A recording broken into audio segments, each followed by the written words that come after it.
In 1985, a gas company named Enron was created.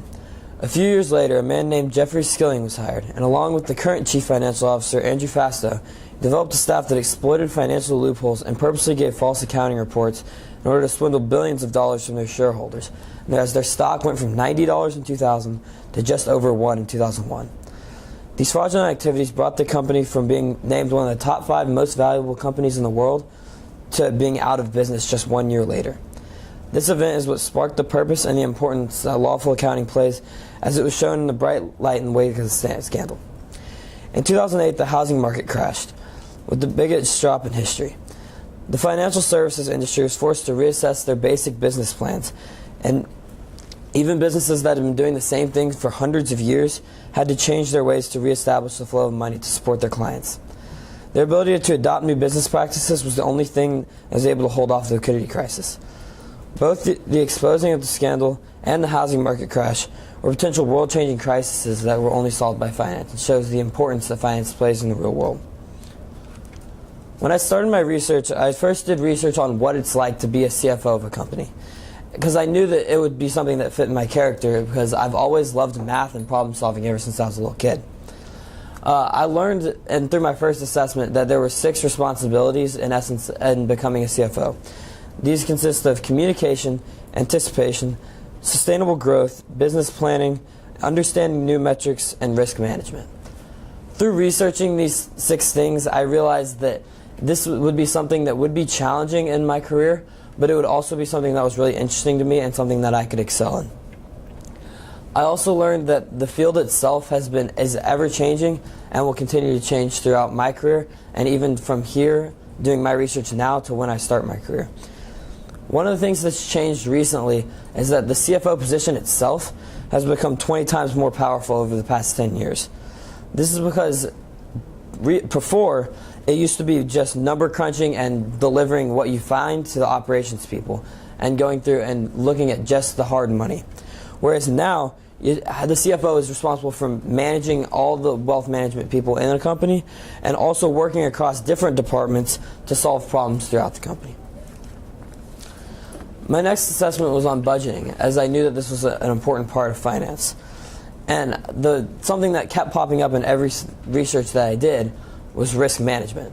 I realized that this is a very important part of the finance field. And I saw that there's 2 times in finance that risk management is key. And that is identifying the risk and taking the right steps to ensure that your company is safe throughout the risk. So risks are an important part because it's important to take risks in having a company, because without risks there is no growth. But at the same time, if you take the wrong steps, it could completely destroy your company. Another thing that I learned was that you have to be prepared to expand. And so in order to do this, it comes through scenario analysis, predictive analytics, and testing your stress levels. So pretty much what this means is being able to grow and being ready for that and preparing to do that. Another thing I learned is having a flexible budget. So throughout your experiences, like having a plan, but being able to adapt to that plan if there's a big change. So using your own ideas and using other people's ideas to improve, and not being so dead set on your original ideas. My first interview was with Melissa Bauman. She's the CFO of Carrington International. And one of the things that she taught me is like how to build a company from the ground up. So when she started with Carrington, it was a team of 6 people, and she was responsible for the finance. And ever since she's been working there, they've developed it into an international corporation. So I learned that is a possibility and how to do that. I also learned the importance of accounting. She said that having your knowledge through college on accounting is really important, and that knowing these things is vital in finance. That's not working. So I went to my final topic proposal, and I realized that just basic finance wasn't going to be specific enough, because through my research I realized that there was no way that I could tackle every aspect of finance. So I knew that I needed to focus in on one key aspect. And so this is when my quote came into play. It was by Mark Twain: "The 2 most important days in your life are the day you're born and the day you found out why." And so through my proposal I found out why. So I learned that sports finance would be the way for me to go. And this is because I've always had an interest in sports ever since my mom taught me to read through reading the sports page. So I knew that this would be a more precise focus point, and so that I could really focus in on one thing and learn all the aspects of sports finance, whereas I couldn't have done that with basic finance as there's too many things to research. And also I'm passionate about sports finance, and I know that I would enjoy coming to work every day.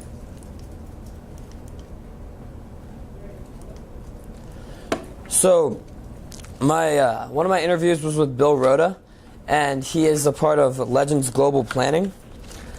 And so one of the things that the first thing that he taught me was that connections are key. So even if you're good at your job, if there's no job to do, then it doesn't matter. So having those connections that can bring you clients or bring you jobs is the most important thing.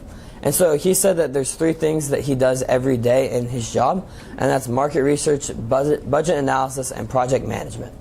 So with market research, his company, what they do is they help sports teams with relocating and stadium deals and such. So with market research, if he's gonna relocate a team or build a new stadium for a team in the same town, he has to know who he's building for and who his clients are, in order to develop the product. And also he reinforced the idea of budget analysis. He told me that having a budget, having a plan, and following through with that is really important. And then also project management. So like through my research, I saw that that finance itself has gone from less number crunching and more management. And so he showed me that in the real world, and that in going up in his company, he's gone from less budgeting and number crunching and things like that, and to more managing over his entire partners and things like that.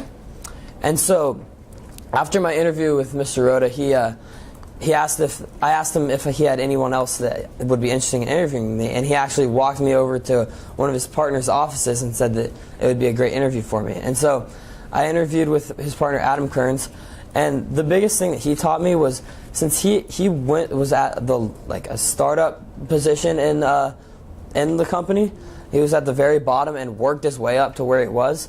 So he taught me that you don't necessarily have to leave your company to get a better job, whereas if you put in hard work and stay after hours and show the management that you're there to stay, that you can be able to work your way up.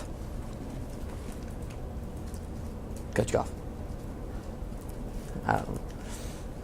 And so my next interview was with Ryan Donlan, and he is an account executive at the Dallas Mavericks.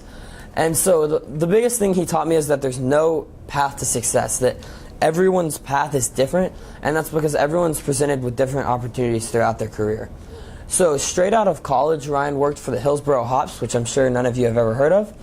They are a minor league baseball team outside of Portland, Oregon, which is where he grew up. And although it's not a very prestigious job, he said that it was definitely his most important, because being for a team that isn't necessarily has a big of a market, it allowed him to gain experience in a lot of fields. So they gave him a lot more responsibilities right after college than any major league team could have ever done with the responsibilities that they have. So he's told me that he got to learn about everything from ticket sales to sponsorships to accounting and even groundskeeping, as they do everything, as they don't have as big of a team. And so he said that this is an irreplaceable experience that he strongly recommended. And then, so after his experience there, he was hired by the Texas Rangers as an inside sales rep. And so he worked for the Rangers, and he said that he loved his job, but obviously he moved on to the Mavericks as he got an opportunity to move up if he moved over to the Mavericks. And so what he said is that you have to be, in order to be successful, you have to be willing to take every opportunity that you get, even if that's uncomfortable. He didn't know a lot about basketball, whereas he knew a lot about baseball, but he knew that this was a better opportunity for him. So in doing that, he knew that he would create a better opportunity for him to be successful.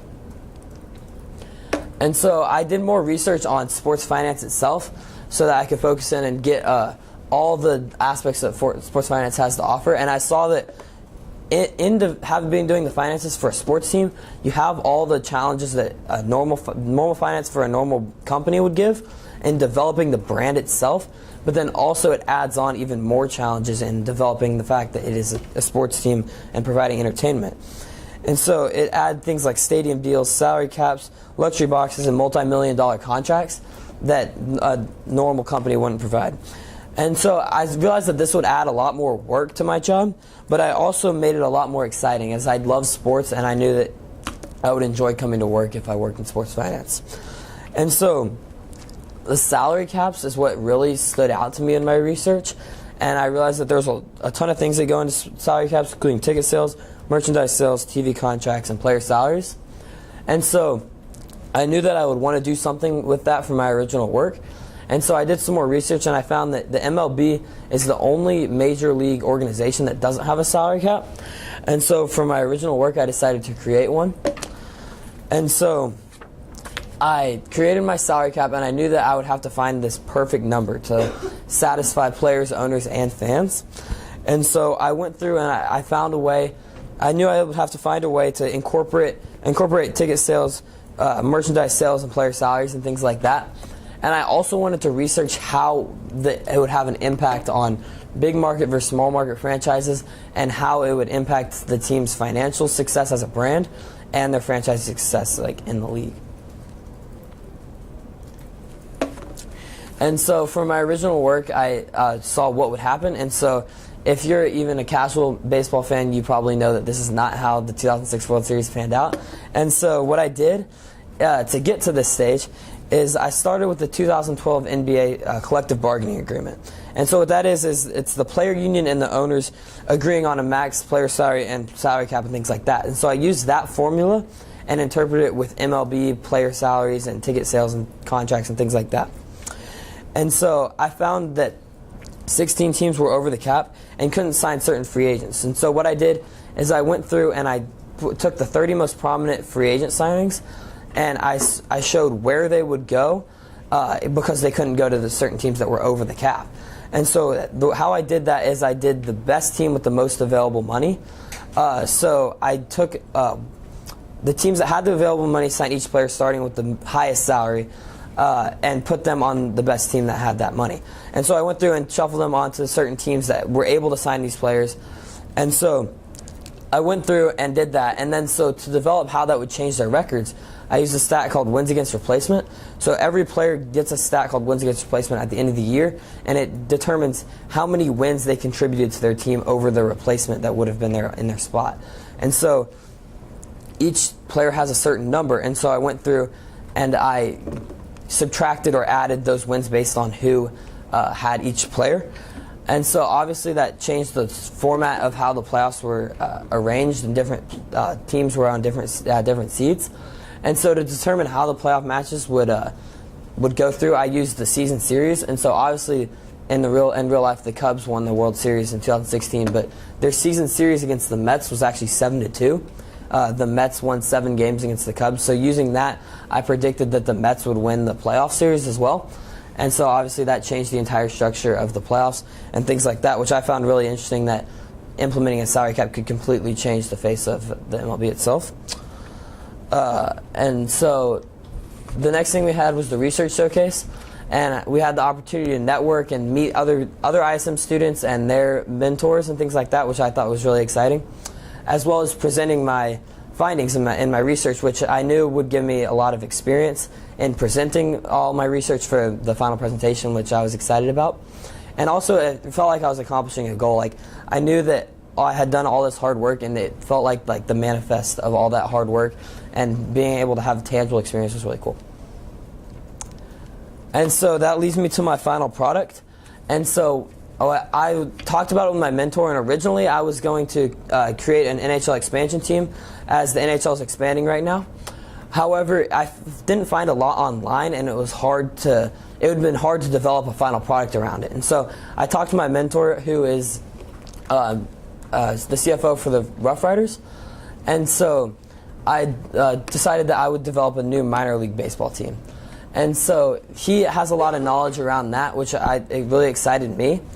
And so it would go from buying a team that's struggling now and moving it to a city that would be able to accept it, as well as having agreements with the city to bring the team in and have stadium agreements to finance the stadium and things like that. And then also going and making a new brand for the team. So finding the market that it's in and finding a brand that would be suitable for that, and sponsorships and things like that. So I'm really excited about that. And so that's where I am in my journey right now in ISM, and I can't wait to keep going and get to the final presentation tonight. That's it. Thank you.